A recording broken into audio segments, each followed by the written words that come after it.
I'm Sarah Chin, 31 years old. 17 days ago, I woke up in the cardiac ICU with a fresh scar down my chest and the knowledge that my parents had chosen wine over their granddaughter. The warning signs had been there for weeks. Shortness of breath. Chest pain that radiated down my left arm. Dizziness that made me grab onto counters and walls. But when you're a single mother to a 3-year-old daughter with autism, you don't have time to be sick. You push through. You ignore the symptoms. You tell yourself it's just stress. Until you collapse in the middle of Target while your daughter is having a meltdown in the cereal aisle. I remember the fluorescent lights spinning above me. The concerned faces of strangers. My daughter Lily's screams, high-pitched and terrified because her routine had been disrupted and mommy wasn't responding. Someone called 911. Someone else held Lily trying to calm her, not understanding that touch from strangers made it worse. The paramedics arrived fast.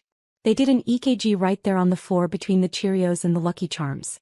"Ma'am, you're having a cardiac event," the lead paramedic said. "We need to get you to the hospital immediately." "My daughter," I gasped. "She has autism. She needs her weighted blanket.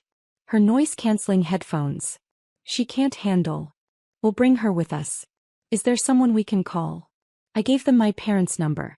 My emergency contact. The people who were supposed to be there when everything fell apart. Mom answered on the 5th ring. I could hear clinking glasses and laughter in the background. "Sarah? Is everything okay? We're at a wine tasting event in Napa." "Mom." My voice was weak, strained. I collapsed. "I'm having a heart attack. They're taking me to St. Mary's. I need you to come get Lily. She's terrified and..." "A heart attack? Sarah, you're 31 years old. Young people don't have heart attacks. Are you sure you're not just having a panic attack?" The paramedic took the phone from me. "Ma'am, this is Michael Chin with the paramedic unit. Your daughter is experiencing acute cardiac distress. Her troponin levels indicate significant heart muscle damage. She needs immediate surgical intervention. She has a 3-year-old daughter here who needs family support." I heard my mother's sigh. That deep, disappointed sigh I'd heard my entire life. "We're 3 hours away. We just started the wine tour. We paid $400 per person for this. Mom, please." I was crying now. Lily needs someone she knows. She needs her routine. She needs. My father's voice came on the line. "Sarah, you should have planned better. You know Lily has special needs. You should have backup care arranged for emergencies like this." "This isn't a planned emergency, Dad. I'm having a heart attack." "Well, we can't just drop everything. Your mother and I deserve to enjoy our retirement. We're with the Hendersons and the Pratts. It would be incredibly rude to leave." The paramedic's jaw tightened. He'd heard every word. "Sir, your daughter needs emergency surgery. Your granddaughter has a mother who needs to be more responsible," Dad interrupted. "Tell Sarah to call that autism therapy center. They must have emergency services." The line went dead. I stared at the phone, my failing, damaged heart, breaking in an entirely different way. The paramedic handed me back my phone. "I'm sorry," he said quietly. "Do you have anyone else?" I scrolled through my contacts with shaking hands. My ex-husband was in Portland with his new family. My best friend was on deployment in Germany. The Autism Therapy Center was closed on weekends. Then I remembered the card Dr. Patterson had given me 6 months ago. Specialized Autism Care Services. 24/7 emergency support. I'd saved it in my phone, never thinking I'd need it. With the paramedics' help, I called. A woman named Jennifer answered immediately. "Sachs, this is Jennifer. How can I help?" "I need emergency care for my 3-year-old daughter with autism. I'm being transported for emergency cardiac surgery. She's nonverbal, has sensory processing issues, and she's already dysregulated from watching me collapse. I need someone who understands." "Stop right there," Jennifer said gently. "We've got you. Where are you now?" I gave her the details through tears. Lily's triggers. Her comfort items. Her communication device. Her dietary restrictions. Her bedtime routine. "We have a specialist named Amanda who's worked with nonverbal autistic children for 12 years. She can be at St. Mary's in 30 minutes. She'll bring sensory tools, familiar routines, everything your daughter needs." "How much will this cost?" "Our emergency rate is $85 per hour with an 8-hour minimum. But right now you focus on your surgery. We'll take care of your little girl like she's our own. I almost broke down completely. A stranger was offering what my own parents wouldn't. Thank you, I whispered. Thank you so much. Mama, you're going to be okay. And so is Lily. If you're genuinely enjoying this story, could you hit that like button? It helps me keep creating content like this. The emergency room was a blur of doctors, tests, and urgent conversations. My heart was failing. The left anterior descending artery, the one they call the widowmaker, was 95% blocked. I needed immediate surgery or I'd be dead within hours. Lily was in a pediatric waiting room with Amanda, the SAC specialist. Through my pre-op haze, I could see them on a monitor the nurses had set up. Amanda wasn't trying to force Lily to make eye contact or speak. She was sitting parallel to her, showing her a visual schedule on an iPad, letting Lily control the interaction. My daughter's screaming had stopped. She was still stressed, rocking back and forth, flapping her hands, but she wasn't in crisis anymore. A stranger had de-escalated my daughter in 30 minutes. My parents couldn't be bothered to drive 3 hours. Dr. Harrison, my cardiologist, came in to explain the surgery. He was in his 50s with kind eyes and steady hands. Miss Chin, we're looking at an emergency coronary artery bypass. We'll take a vessel from your leg and use it to bypass the blockage. The surgery takes about 4 hours. Recovery will be 6 to 8 weeks. Will I survive it? He paused. Your age is in your favor. But I won't lie, this is serious. The blockage is severe. If we don't operate now, you have hours at most. And if the surgery goes wrong, then we do everything we can to bring you back. I thought about Lily. About who would take care of her if I died. My parents, who couldn't interrupt a wine tasting. My ex, who'd left because he couldn't handle the autism diagnosis. I need to make arrangements, I said. Legal arrangements. For my daughter. Dr. Harrison nodded. We have a social worker who can help. But Sarah, we need to move fast. The social worker helped me draft an emergency guardianship document. If I didn't survive surgery, custody would go to my college roommate Michelle in Seattle. Not my parents. Never my parents. As they wheeled me toward the operating room, I did something I'd been doing for 7 years, every single month without question. I opened my banking app. I navigated to automatic transfers. There it was, $2,800. Sent on the first of every month to my parents' account. Started when I was 24, fresh out of grad school with my first real job. Dad had been laid off. Mom's part-time work wasn't enough. They were going to lose their house. Just for a few months, Dad had said. Just until I find something new. 7 years later, Dad had found something new, retirement. Mom had found something new, book clubs and wine tastings and shopping trips. And I'd kept sending money because they'd never asked me to stop. Because I'd believed that's what good daughters did. $2,800 a month. 12 months a year. 7 years. $235,200. $250,000 I'd sent to people who chose wine over their granddaughter.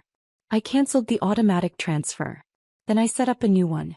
Same amount, $2,800 per month, to a special needs trust for Lily. For her therapy. Her education. Her future. The anesthesiologist was putting the mask over my face. Count backward from 10, she said gently. 10 to 9, 8. I thought about Lily's smile when she finally made eye contact last month.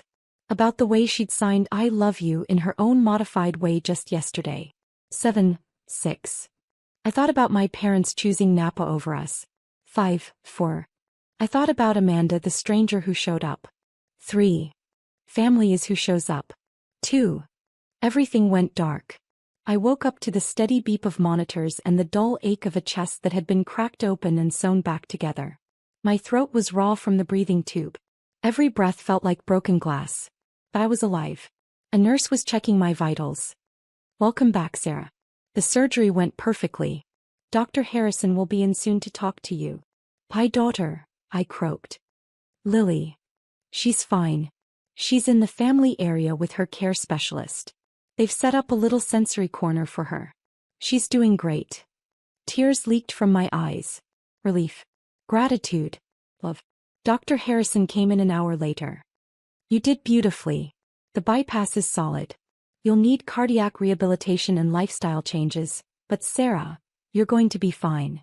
How bad was it really? He sat down and his expression turned serious. You were minutes away from complete cardiac arrest. If you'd waited another hour, even another 30 minutes, you wouldn't have made it to the OR. He paused. Do you know what caused this? Bad genetics. Stress. Partially. But Sarah, your medical history shows you've been under extreme chronic stress for years. Single parenting a special needs child with no support system. Financial strain. The constant fight or flight response literally damaged your heart. I processed that. My heart had broken from carrying everything alone. There's something else, Dr. Harrison said. I called your emergency contact. Your parents. To inform them the surgery was successful and you were stable. My chest tightened and it had nothing to do with the bypass. Your father answered. I told him you'd survived a critical surgery and would need significant recovery support. He said, and I quote, "That's good to hear. Let us know when she's back on her feet." Dr. Harrison's voice was carefully neutral. Then he asked if you'd still be able to take care of Lily or if they'd need to deal with that situation. Deal with that situation, I repeated. He called my daughter a situation. I informed him that that situation was his granddaughter who'd been terrified and alone while her mother underwent life-saving surgery. He said, well, Sarah chose to keep the baby despite the autism. She needs to handle the consequences. The heart monitor started beeping faster. Breathe, Sarah, the nurse said, adjusting something on my fore.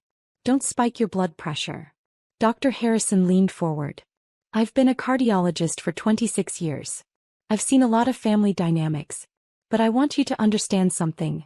The people who should have been here weren't. And the people who were here were strangers who cared more about your daughter in 4 hours than your parents did in 3 years. 3 years. Amanda told me Lily was diagnosed at 18 months. She said you've been managing her therapy, her care, her entire support system alone. That your parents have visited exactly twice since the diagnosis and both times complained about Lily's behavior. I closed my eyes. It was true. All of it. I told your father something, Dr. Harrison continued. I told him that his daughter nearly died because her heart couldn't handle the stress of doing everything alone. That she'd been killing herself trying to be enough for everyone. Enough for Lily, enough for her job, enough to send them money every month. My eyes snapped open. You knew about the money? The social worker found the bank records when you were setting up the guardianship paperwork. She showed me because it was relevant to your stress levels. He shook his head. You've been sending them nearly $3,000 a month while working full-time and caring for a special needs child alone. That's not just generous, Sarah. That's self-destructive. They needed help. They needed to help themselves. And more importantly, they needed to help you. He stood up. I told your father all of this.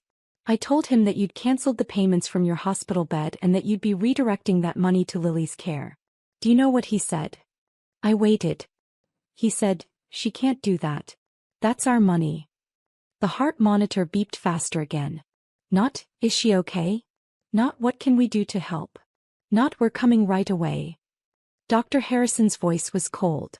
Your father's first concern was losing money he never earned. What did you say? I told him it was never his money. That his daughter had been subsidizing his lifestyle out of love and duty while she literally worked herself into heart failure.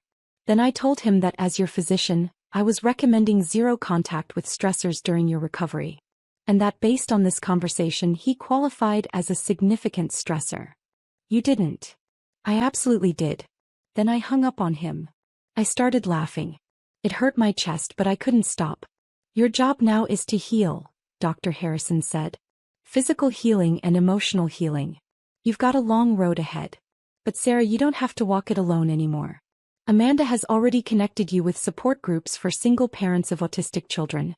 The hospital social worker has resources for financial assistance and respite care. You have people who want to help. Strangers, I said. People who don't even know me. People who see you, he corrected. That's more valuable than DNA. Over the next 3 days in the ICU, I had dozens of visitors.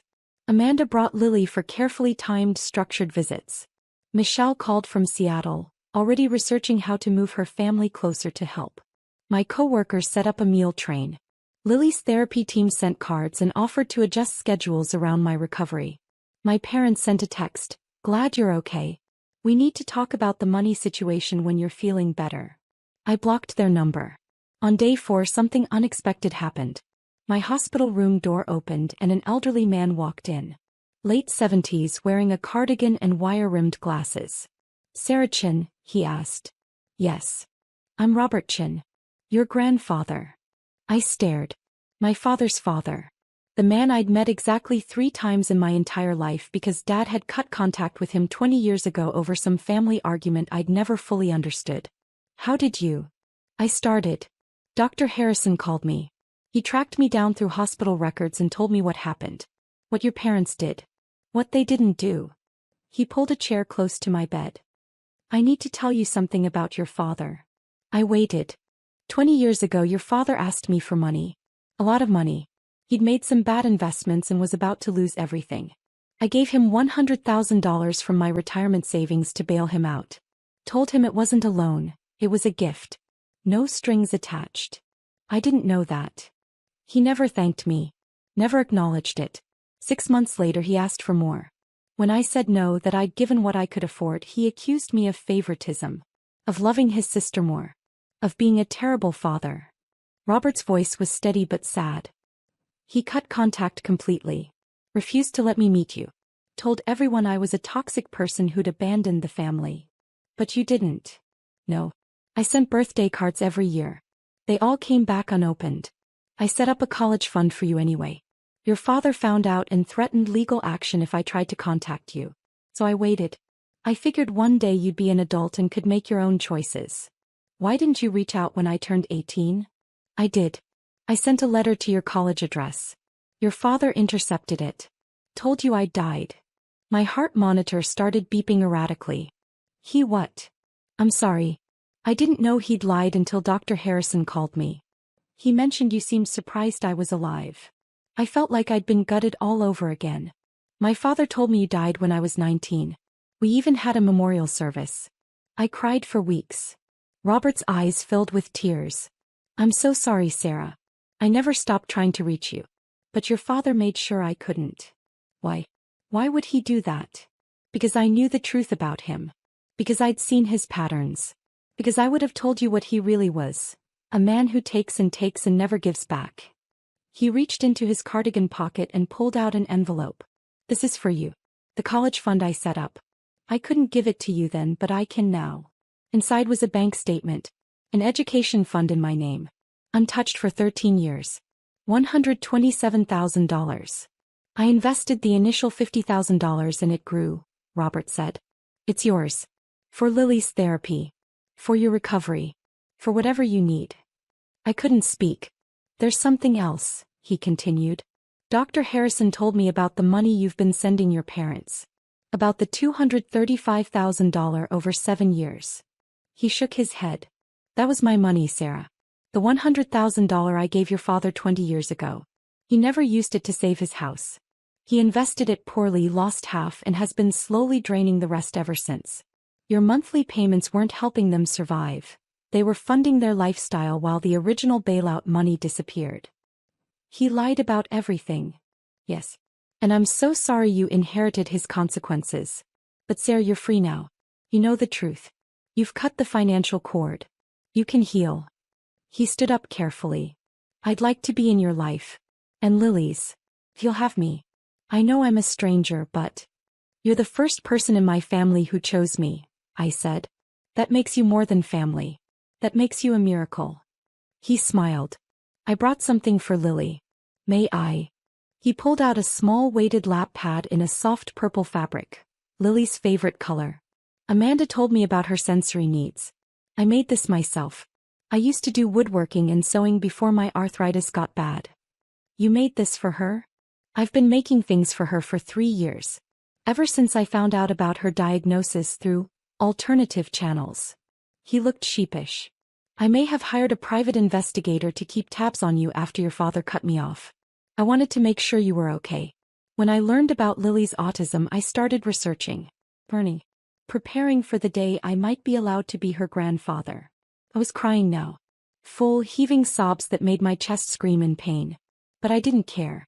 Hey, Robert said gently. Don't hurt yourself. Save those tears for when you're healed. These are happy tears, I managed. I thought I was alone. I thought Lily and I had nobody. You were never alone. You just couldn't see me through your father's lies. Amanda brought Lily in for evening visiting hours. My daughter took one look at the purple weighted lap pad and immediately sat down with it, her little body relaxing. Robert sat parallel to her, exactly as Amanda had taught him through their phone consultations. He didn't try to touch her or force interaction. He just existed in her space, calm and quiet. After 5 minutes, Lily scooted closer to him. After 10, she leaned against his leg. "Hello, Lily," Robert said softly. "I'm your great-grandpa. I've been waiting to meet you for a very long time." Lily didn't respond verbally. He never did. But she took his hand and placed it on the weighted pad, showing him the texture. "It's very soft," Robert said. "I'm glad you like it." I watched this man, this stranger who was more family than my own parents, connect with my daughter in ways my parents never tried. On day 6, I was moved to a regular room. Dr. Harrison cleared me for discharge in 2 more days with strict instructions. No stress, no heavy lifting, cardiac rehab 3 times a week, and 0 contact with people who elevated my blood pressure. That evening, my hospital room phone rang. The nurse checked the caller ID. "It's from a Napa Valley area code," she said. "Do you want me to answer it?" "No. Block the number." She nodded approvingly. Good instinct. But my cell phone, the one Amanda had been charging for me, showed 37 missed calls from my parents' numbers. And a voicemail. Against my better judgment, I listened. My father's voice. "Sarah, this is ridiculous. You can't cut us off like this. We're family. We deserve an explanation at minimum. Your mother is very upset. You're causing her significant stress. Call us back immediately so we can resolve this like adults." Not, "Are you okay?" Not, "We're sorry." Not, "We should have been there." Just demands and blame. I deleted the voicemail. Then I did something I should have done years ago. I changed my emergency contact from my parents to Robert. I updated my will to make him Lily's guardian if something happened to me. I added him to my medical decision-making documents. I erased my parents from every legal tie that bound us. The day I was discharged, Robert drove me home in his ancient but immaculate Buick. Lily was in her car seat, playing with a sensory fidget toy he'd made, a wooden square with different textures on each side. "I've arranged something," Robert said as we pulled into my apartment complex. "I hope you don't mind the presumption." "What kind of something?" "I called in some favors. I used to be a general contractor before I retired. I have friends who owe me." He pulled into my parking spot. There were 3 trucks there. Men were unloading ramps? Grab bars? "What is this?" "You're going to need accommodation during recovery," Robert said. "You can't do stairs easily. You can't lift Lily. You need to avoid strain." He smiled. "So I had my crew make your apartment accessible. Ramps installed. Grab bars in the bathroom. A roll-in shower conversion. Everything you need." "Robert, I can't afford." "You're not paying." "I am. And before you argue, remember that I've missed 31 years of being your grandfather. Let me make up for lost time." I watched these men, strangers, friends of my grandfather, transform my space into something I could navigate during recovery. They worked for 4 hours. They refused payment. One of them, a man named Jerry, had an autistic grandson. "We take care of our own," Jerry said simply. "Robert's family is our family." That night, after Lily was asleep in her bed, I sat with Robert in my newly accessible living room. "Why?" I asked. "Why go through all this for someone you barely know?" "Because I know your father," Robert said. "I know what he's capable of. The selfishness. The manipulation. The way he uses people and discards them." He looked at me steadily. "You deserved better than him. You deserved a family that showed up. And since I couldn't be that family for 31 years, I'm going to be it now. I don't know how to accept help. I know. Your father made sure you'd be self-sufficient to the point of self-destruction. But Sarah, accepting help isn't weakness. It's wisdom. It's survival." 3 weeks into recovery, I got a registered letter. Legal letterhead. My parents were suing me for financial abandonment and elder abuse. I called Robert, panicked. "They're claiming I abandoned them financially." That I promised to support them and then reneged. That they made life decisions based on my financial commitment. Robert was quiet for a moment. Then, do you have documentation of the transfers? Yes. All of it. And did you ever sign anything promising long-term support? No. It was just something I did. Then they have no case. Let me make some calls. He connected me with his attorney, a sharp woman named Patricia who'd been practicing family law for 30 years. This is harassment, Patricia said after reviewing the documents. They're trying to intimidate you into resuming payments. We'll respond with a cease and desist. If they continue, we'll countersue for emotional distress. Can they really do that? Sue their own daughter. They can try. But Sarah, they'll lose. And more importantly, the judge will see exactly what kind of people they are. The case never made it to court. Patricia's cease and desist letter was so comprehensive, so devastating in its documentation of my parents' behavior, that their attorney withdrew. But the letter did something else. It outlined every failed moment. Every time they'd chosen convenience over their daughter. Every dollar I'd sent while struggling as a single mother. Every therapy session for Lily they'd skipped. Every milestone they'd missed. Patricia had included Dr. Harrison's statement. The cardiologist's professional opinion that chronic stress from lack of family support had contributed to my heart failure at age 31. My parents' attorney sent one final message. His clients were reconsidering the relationship and would be taking space from me. As if they'd been the ones showing up. 6 months after my surgery, I ran into my mother at the grocery store. The same store where I'd collapsed, though I'd avoided it until my therapist said I needed to reclaim the space. She was in the wine aisle. Of course. Sarah. She looked startled. Then her eyes went to Lily, who was in the cart wearing her noise-canceling headphones and holding her communication device. And Lily. Mom. We stood there in awkward silence. Lily was focused on her device, oblivious to the tension. You look well, Mom finally said. I heard the surgery was successful. It was. That's good. That's good. She shifted her weight. Sarah, about everything that happened. Your father and I have been thinking. Don't. Don't what? Don't try to rebuild this. Don't pretend you suddenly care. Don't rewrite history to make yourself the victim. Her face hardened. We're your parents. We deserve respect. You were my parents. Past tense. And respect is earned, not demanded. We raised you. We fed you. We clothed you. You did the bare minimum required by law and then spent 31 years reminding me I should be grateful for it. I was calm. Surprisingly calm. I nearly died, Mom. My heart literally gave out from stress. And your first concern was wine tasting tickets and money. That's not fair. You're making us sound like monsters. I'm stating facts. When I needed you most, you chose Napa. When Lily needed her grandparents, you called her a situation. When I set boundaries, you sued me. Your father thought. I don't care what Dad thought. I don't care what you think. I care what you did. And what you did was choose yourselves. Every single time. Lily started to get restless. I needed to keep moving, keep her regulated.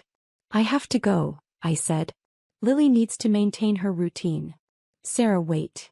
Mom's voice cracked. Can't we just start over? Forget the past. The past is where you showed me who you are. I believe you now. I pushed the cart past her. She called my name once more, but I didn't turn around. Lily signed home on her device. Yes, baby, I said. We're going home. 1 year after the surgery, I was cleared by Dr. Harrison. Full cardiac recovery. My ejection fraction was normal. The bypass was functioning perfectly. I was healthier than I'd been in 5 years. You did the work, Dr. Harrison said at my final appointment. The rehab, the stress management, the boundaries. You saved your own life, Sarah. You saved my life. I fixed your heart. You fixed your life. There's a difference. Robert was in the waiting room with Lily when I came out. She was showing him something on her iPad. A new communication sequence she'd learned. Look at this, Robert said proudly. She told me she's proud of you. All by herself. Used 7 different icons. I looked at the screen. Lily had indeed created a sequence. Mama plus strong plus heart plus better plus happy plus me plus proud. I scooped her into my arms, feeling the strength in my body that hadn't been there a year ago. The stamina. the health. I'm proud of you too, baby girl, I whispered into her hair. That evening Robert came over for dinner. It had become our Sunday tradition. He'd learned to make foods that fit Lily's sensory needs. She'd learned that Grandpa Robert was safe. I need to tell you something, Robert said after Lily was in bed. I'm updating my will. Robert, you don't have to. Shush. Listen. He smiled. Everything goes to you and Lily.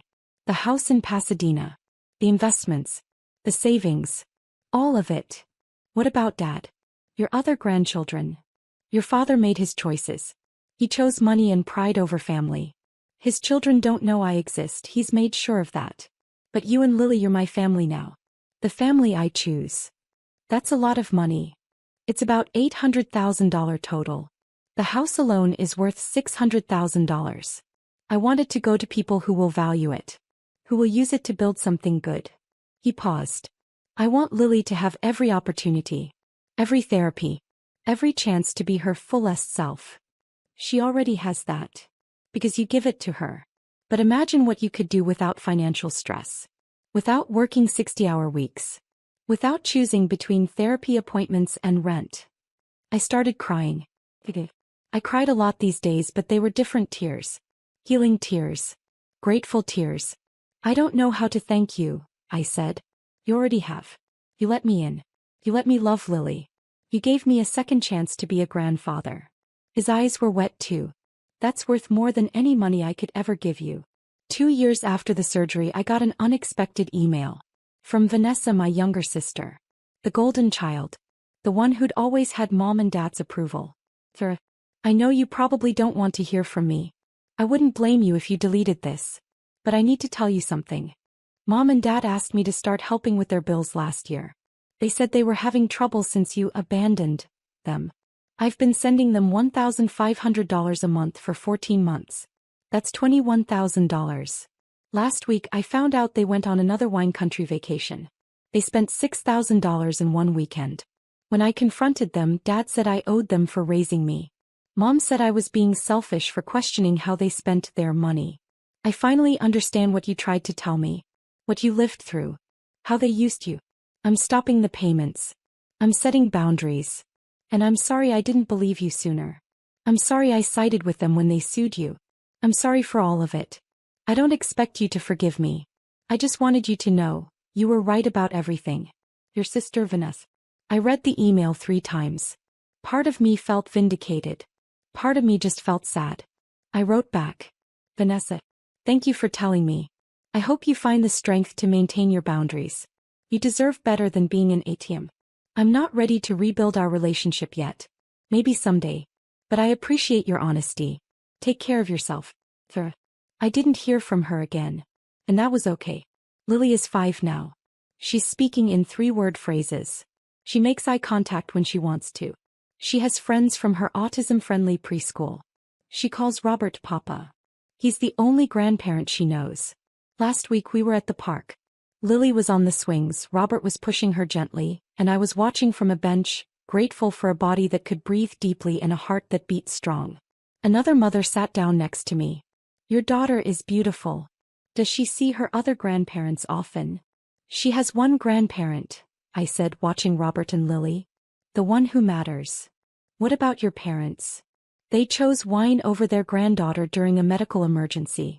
So I chose myself and my daughter over them. The woman looked shocked.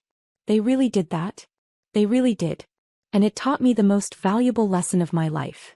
DNA doesn't make someone family. Showing up does. Here's what I learned from the surgery that nearly killed me. Your body keeps score. It knows when you're carrying weight you shouldn't have to carry. It knows when you're giving pieces of yourself to people who don't value them. It knows when you're dying from lack of support. My heart literally broke from doing everything alone while supporting people who refused to support me back. But here's the other thing I learned. When you release the people who drain you, you make room for the people who fill you up. When you stop funding your own mistreatment, you can invest in your own future.